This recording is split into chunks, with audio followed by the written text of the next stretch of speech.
Hayley Walker, and I'm here talking from Heroes Home Doctor in Torquay, Victoria.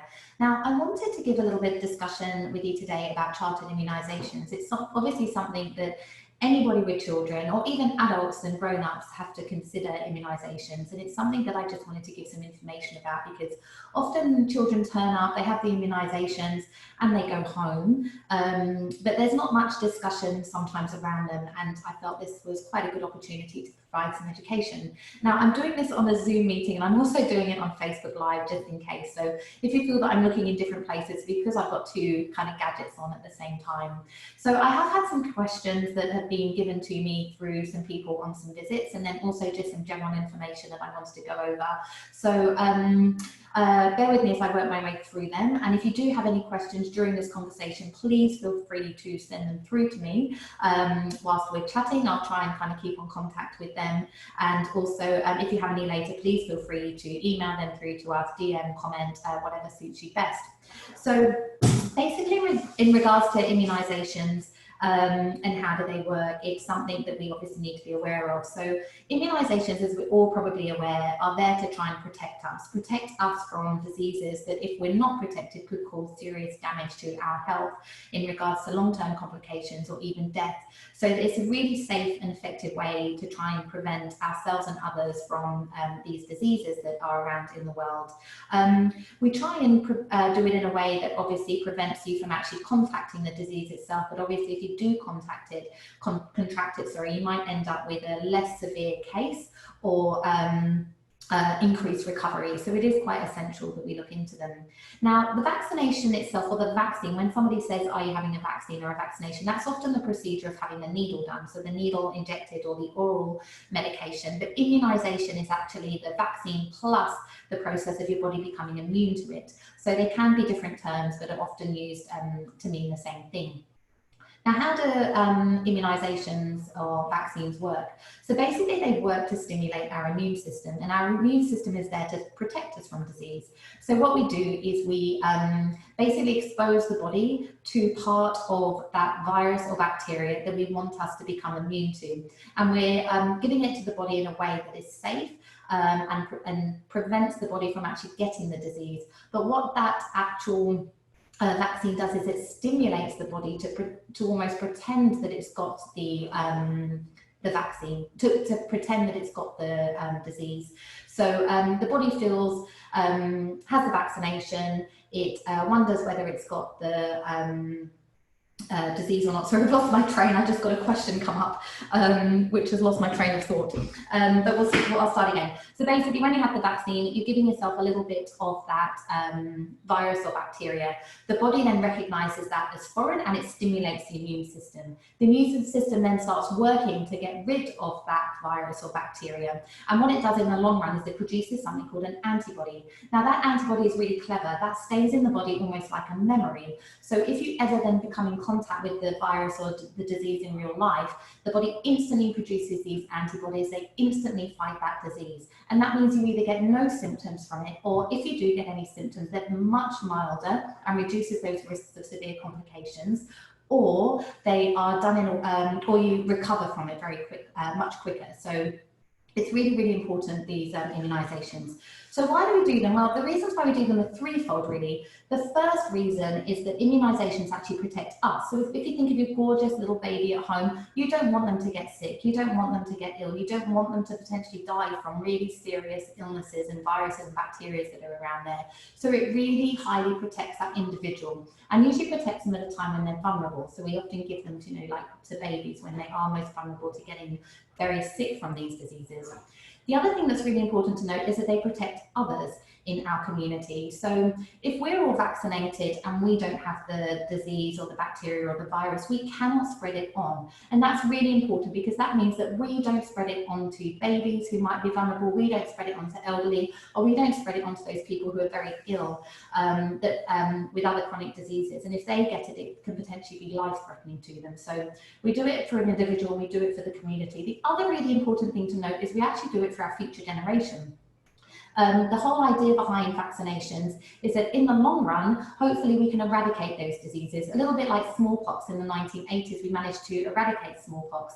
And that actually now means it's not here. So someone like myself, I don't have to worry about getting smallpox. So actually being able to eradicate these diseases through our hard work and our vaccinating us and our children means that we can really, really protect and improve our future children and our grandchildren's generations. So it's just something to be aware of as well, that we're doing our part for society and our future. Now, who gets vaccinated? At the moment, we have something called the halo. So basically, we look at your health, your age, your lifestyle, and your occupation. So something to consider. So things for your health, for example, if you are someone that has chronic illnesses, maybe you're unwell with cancers or autoimmune problems, you're at higher risk of having serious complications from diseases. So someone like yourself should be asking the GPs about vaccinations, and if you're up to date and should be covered for anything. The other thing is age. Generally, we vaccinate people who are very young, so babies. We all know about the childhood immunization program, which is done for children up until 4. There's some in their teenage years, and then obviously some for elderly people as well. Other thing is lifestyle. So are you traveling a lot? Do you come into contact with people with illnesses? What does your lifestyle, what risks does that impose to you in regards to getting these diseases? And the other thing is occupation. So someone like myself, are you a healthcare worker? Do you work with the elderly? Things like that as well needs to really consider as to whether you should be protecting yourself from getting something from other people, or whether you should be protecting other people from getting things from yourself. So these are things to consider and maybe discuss with your GP. But the government do provide the National Immunisation Programme for children and the elderly and pregnant women, which enables free immunisations for those that are eligible through Medicare and through their ages for those diseases that we think are going to be quite severe and troublesome and we want to eliminate in the long run. So the aim with immunisations is obviously to give you the immunisation before you've actually had exposure to the disease itself, and to give it to you at the time when you're the most vulnerable. So that's why we usually start it in the young, and especially in babies. Now, some people worry about babies. Should their immune system be, can they be overwhelmed by the vaccinations? But actually, babies are made to fight bugs. As soon as they enter the world, they've never experienced anything in this place before. They're constantly being exposed to germs and bugs through the air, through what they breathe in, through what they eat, through what they breathe in through their mouth, through what they touch. So babies' immune systems are the best. They're absolutely fantastic. So giving them vaccinations is actually totally safe. We do not overwhelm them at all, and it only uses up a tiny little bit of their immune system, so they've got plenty more immune system left to fight whatever they're coming into contact with in the real world. So who maybe shouldn't have vaccinations? So the people who shouldn't have vaccinations are those with potential contraindications to them. So the main one are those that have had a severe reaction to a vaccination in the past. And the other ones are those that are maybe a live vaccine, and they shouldn't be given to people who are having chemotherapy or for those who might be pregnant. So it's just worth having a discussion with your doctor about these and whether you do have any contraindications. Now, whether you should have vaccinations on the day is something that you also need to discuss with the doctor, because there are certain times when we maybe wouldn't give them to you. So these are things, for example, if on the day of the vaccination you might have a temperature of 38.5 and above, if you're going through chemotherapy, if you've had a bad reaction in the past, if you're pregnant, if you're lactating, or if you're planning a pregnancy, organ transplantation, autoimmune disease, or a chronic disease. So there's a few things you might want to discuss with your doctor. In regards to getting vaccinations, you can actually have them done in a number of places. The commonest places to get them done are at the GP surgery, and we do love them because then we can keep them on your records. We can keep up to date with what's happening with you. We can give you other medical advice and health advice and care for you during the procedure. And we can also set reminders, so we can remind you when to come back and have your vaccinations done in the future, which is really important as well, because sometimes it's not easy to remember everything and things can slip through the net. Now, one of the things that come up a lot in a discussion that I have to have quite often with my patients is how safe vaccinations are. Now, this kind of crept up a little bit. I think it was in about 1998. A paper came out in The Lancet, which is a UK, a British medical journal, journal where there was a potential link between autism and the MMR vaccine. But since then, many scientists have proven that there is absolutely no link between the two at all. There's been information on about 1.5 million children worldwide since that time that have shown no link between the MMR vaccination and autism.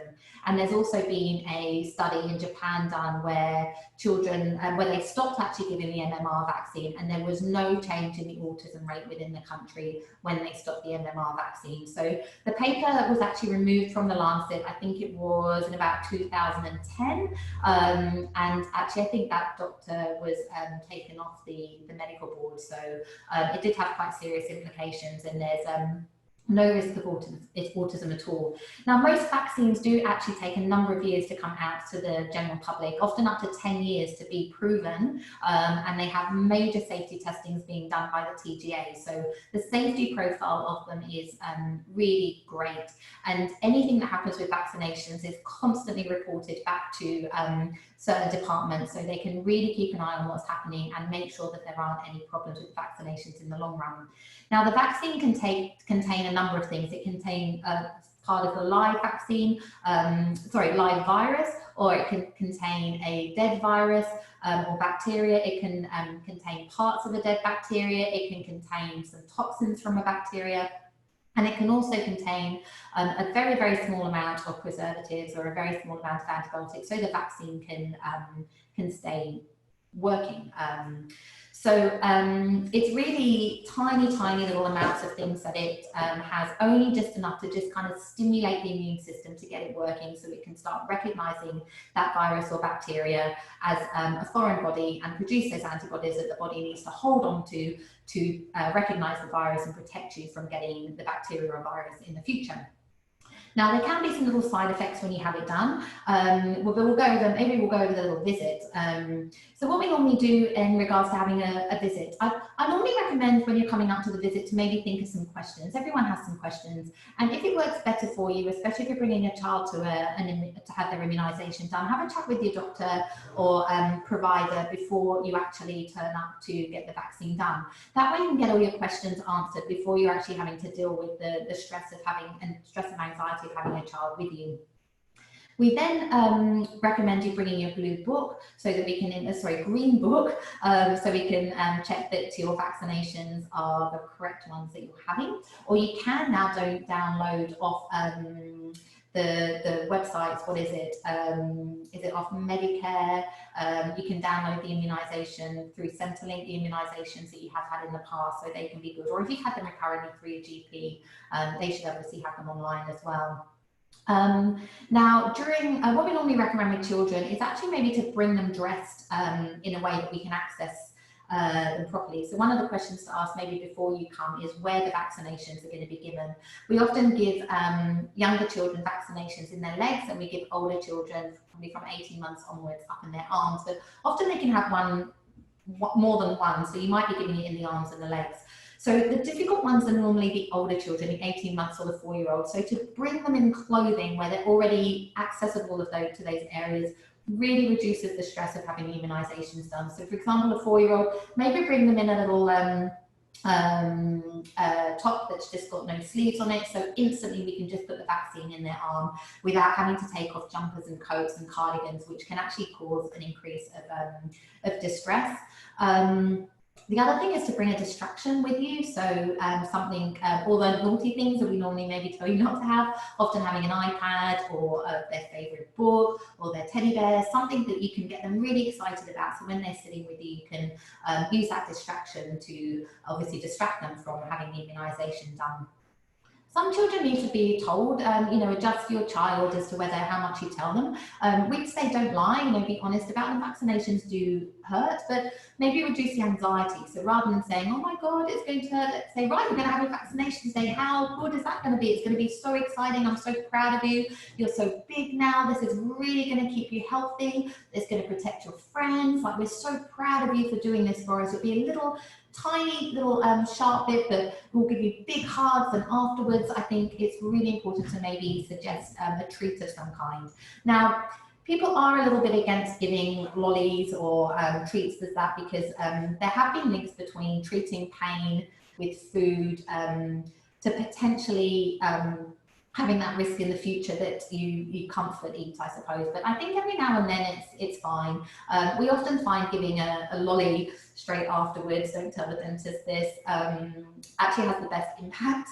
But you can definitely use other treats. We give stickers here, you can have a toy, but I think the best thing is to have it with you. So as soon as that vaccination is done, boom, give them that treat to say well done for doing it and how brave they were and how proud of you are afterwards for them having it done. And then normally after a vaccination, we ask you to wait about 15 minutes, and that's really to ensure that there's no immediate reactions that are quite severe, because they're things that we can treat straight away. But generally, if you haven't had severe vaccinations in the past, the risk of that is quite low. On that note, sometimes that comes up the problem with eggs. Generally, having an allergy to eggs isn't a contraindication, which means it's not a no-no to having vaccinations done, but it's something that you do have to make sure that your GP or healthcare worker is aware of, because there can sometimes be links between the two. It just means that we'll do it under more protective measures, so that you might wait in the surgery a little bit more, or we definitely make sure there's no reactions to the vaccination. So we normally ask you to stay about 15 minutes, and then after that time you're free to go. Things that can happen later is normally from the needle entry point. So obviously that can cause a little bit of tenderness, maybe some redness, maybe some swelling and irritation in the area, but it should be quite mild and last maximum 2 days. And there's also a small chance of getting a temperature or kind of flu-like symptoms for a couple of days. And this is basically the virus or bacteria that we've given you stimulating the immune system to work. So it's kind of a good thing in one way. It does mean that it's happening. Usually these things don't need any Panadol. It's not recommended to give any Panadol or medications after vaccinations. But if the child is really distressed or in discomfort, you can give a bit. But the main thing on our side is if there is a lot of distress or high temperatures, that you actually contact us instead. So mild things are fine, but anything more than mild, or if you're worried, please contact your doctor. So yeah, I think that's more or less everything. Just having a look at my questions that I got. So main thing was, I suppose, was it safe? How does it work? Why should we do it? Going over eggs. Yeah, I think that's everything about vaccinations. So yeah, I hope that answers everyone's questions. I hope you've enjoyed listening. And if you do have any further questions that I haven't covered, please feel free to contact us. You can email us on hello@heroeshomedoctor.com.au, or you can, through social media, send us a DM or comment. But please be aware, through social media, due to medical confidentiality reasons, we generally don't often answer your questions unless there's no risks of having issues with that confidentiality, and often ask if you then email us or we phone or talk to you afterwards. So thank you so much for listening. I hope you've enjoyed that. Please stay with us. We're probably going to try and do a webinar maybe once a month. So if you have anything that you want me to go over or discuss or explain or talk about, please don't hesitate to contact us either, because the whole point of these is to educate you, support you, interact with you, and give you that information that you might want to know or might not have time to ask us, or feel comfortable asking us. So hopefully over time we can keep you nice and happy and educated. So again, thank you very much for listening, and we hope to yeah, speak to you soon. Have a good afternoon.